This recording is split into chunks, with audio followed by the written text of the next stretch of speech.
একটু wrap up করি যে আপনি বলছেন যে গণপ্রজাতন্ত্রের মধ্যে গণপ্রজাতন্ত্রী দুইটাই রাখা দরকার আছে, কিন্তু শব্দ দুইটা আলাদা হবে। দর্শক, আজকের ভিডিওটি দেখলে আপনি রীতিমতো অবাক হয়ে যাবেন, তাই গুরুত্ব সহকারে এই সম্পূর্ণ ভিডিওটি আপনি দেখুন। প্রয়োজন বাঙালি সবাইকে না বলে বাংলাদেশের জনগণ বলা যেতে পারে।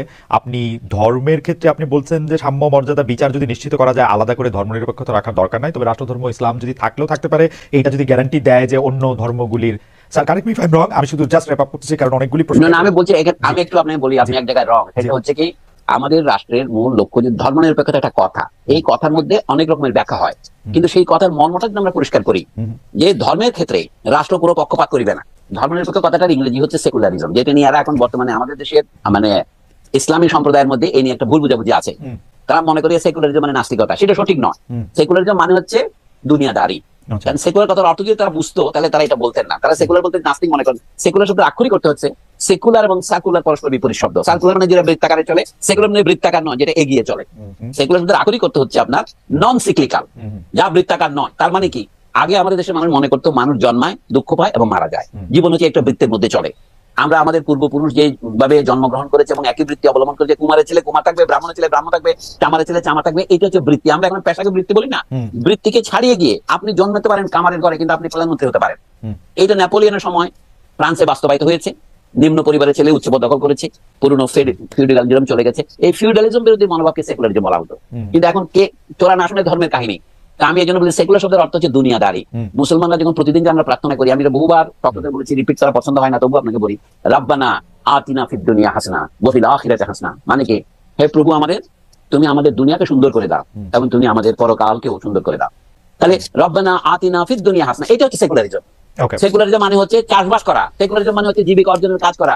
এই জন্য হাদিসে আছে আদ দুনিয়া মাজরাতুল আখিরা, দুনিয়া হচ্ছে আখিরাতের শস্যক্ষেত্র। এই আখিরাতের শস্যক্ষেত্রটা হচ্ছে সেকুলারিজম। চাষবাস করাটা সেকুলার কাজ। আপনি বললেন না কথা বিক্রি করে খান, এটা হচ্ছে সেকুলারিজম। আপনি এটা বন্ধ করবেন। খালেদ মহিউদ্দিন যে ডয়েশ লেভেলের ঠিকানা আসছে, এটা হচ্ছে সেকুলারিজম। এটা আপনার পেশা। স্যার মুসলমানদের যে অধঃপতন হচ্ছে, এটা হচ্ছে তারা সেকুলার কাজে পিছিয়ে পড়ছে।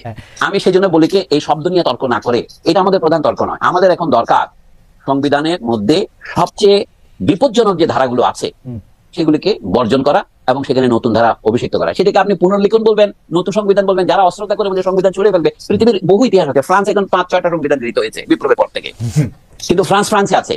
তারা এগুলোর নাম দিয়েছে first Republic, second Republic, third Republic, fourth Republic. এবং দাগরের সময় ফিফথ রিপাবলিক হয়েছে আলজেরিয়ার বিপ্লবের সময়। এগুলি আমেরিকানরা কি করছে? আমেরিকানরা 1783 সনে ইংল্যান্ডকে সারেন্ডার করাইছে 8 বছর মুক্তিযুদ্ধের মাধ্যমে। এই লোক এগুলি ভুলে যায়, যেখানে আপনি বসে আছেন সেখানে ফিলাডেলফিয়া সম্মেলনে। তারপরে তারা আর্টিকেলস অফ কনফেডারেশন বলে প্রথম সংবিধান গ্রহণ করে 1783-তে। সেইটা 4 বছর পরে ছুড়ে ফেলে দিয়ে তারা 1797-তে একটা সংবিধান গ্রহণ করে।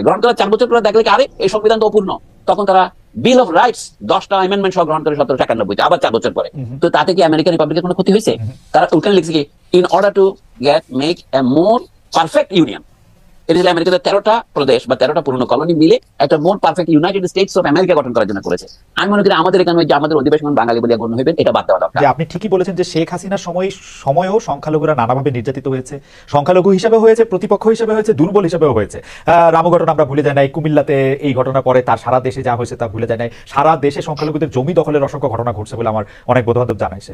প্রশ্নটা হচ্ছে স্যার, ধর্মনিরপেক্ষতা শব্দটা থাইকাও এটার কোনো ইতর বিশেষ সে সময় হয় নাই। এখন যদি এই শব্দটা না থাকে তাইলে কি স্যার এটা ভালো হবে? মানে এটা না থাকে কি আসলে, মানে এটা আমি এটা তুলে দিতে বলছি না। আমি যে এই ব্যাপারে আমাদের পাশের দেশ ভারতকে তো নানাভাবে আমরা অনুসরণ করি।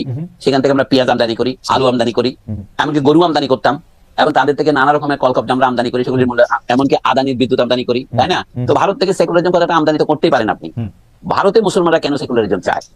ঠিক একই কারণে বাংলাদেশেও অন্যান্য সংখ্যালঘুরা সেকুলারিজম চাইবে।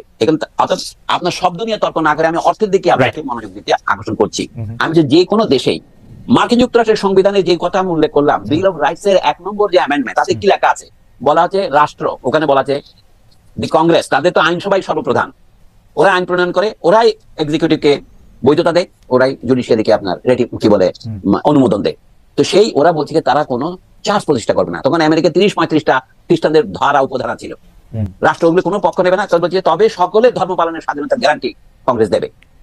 এটাকে আমেরিকানরা বলে না বাক স্বাধীনতা, মত প্রকাশের স্বাধীনতা, সবই এক ধারাতে আছে। এই জন্য কত না my first amendment rights, first amendment রাইটের মধ্যে ধর্মীয় স্বাধীনতা আছে।